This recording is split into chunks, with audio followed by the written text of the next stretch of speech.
to the channel's studios here in London with your international news around the world in 5. US Secretary of State Antony Blinken has repeated calls for de-escalation in the Middle East after an apparent Israeli strike on Iran. Well, good afternoon, everyone. It is a great pleasure to be here in Capri, in Italy, and I want to begin by thanking our hosts. Speaking from a G7 meeting in Italy, Mr. Blinken said Washington was not involved in any offensive operation.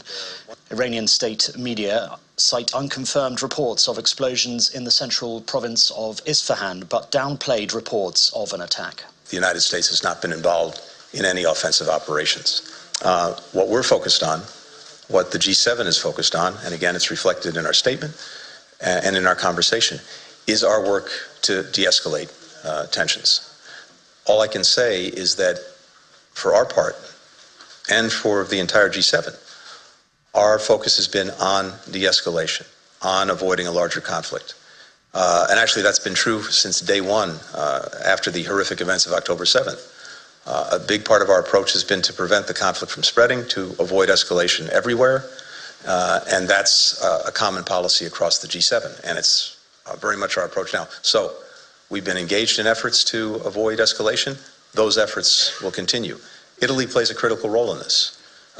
As a leading country, as a country that's engaged around the world with many other countries that have their own relationships with countries involved. Armed police have made an arrest after reports that a man was seen entering the Iranian consulate not far from the Eiffel Tower in Paris.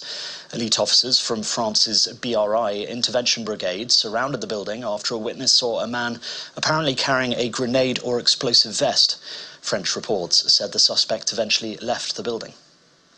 A substantial number of Indians have voted in the first phase of the world's largest election, as Prime Minister Narendra Modi seeks a historic third term on the back of issues such as growth, welfare and Hindu nationalism. The vote pits Modi's Bharatiya Janata Party against an alliance of 24 opposition parties that promise greater affirmative action and more handouts, while stressing what they call the need to save democratic institutions. The first of 7 phases, the vote covered 166 million voters in 102 constituencies across 21 states and territories from Tamil Nadu in the south to Arunachal Pradesh on the Himalayan frontier with China. Almost 1 billion people in the world's most populous nation are eligible to vote, with results set for June the 4th. Lawyers in Donald Trump's historic criminal trial have selected 12 jurors who will assess his guilt or innocence over the coming weeks, in a case stemming from a hush money payment to an adult star.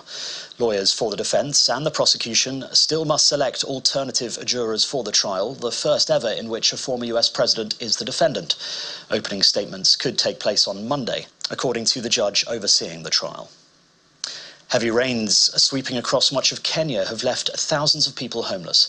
Aid agencies say nearly 3,000 households have been displaced since the start of the rainy season at the end of March, and at least 13 people have died. An estimated 15,000 people have been displaced.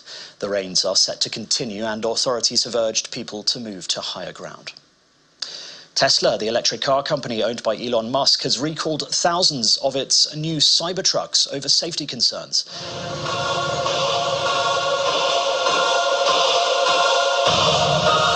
It is because their accelerator pedals currently risk getting trapped by the interior trim, increasing the possibility of crashes. The recall affects 3,878 Cybertrucks, which cost roughly $61,000, made between November 2023 and April 2024.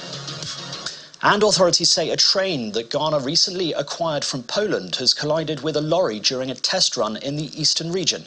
It rammed into the abandoned vehicle that was on the tracks of the Tema-Macadam railway line, causing minor damage to the train's cabin area. The train driver, railway inspectors and passengers all escaped unhurt. Police say they have arrested the driver of the abandoned lorry. And that's your international news around the world in 5. Now back to the channel's studios in Lagos.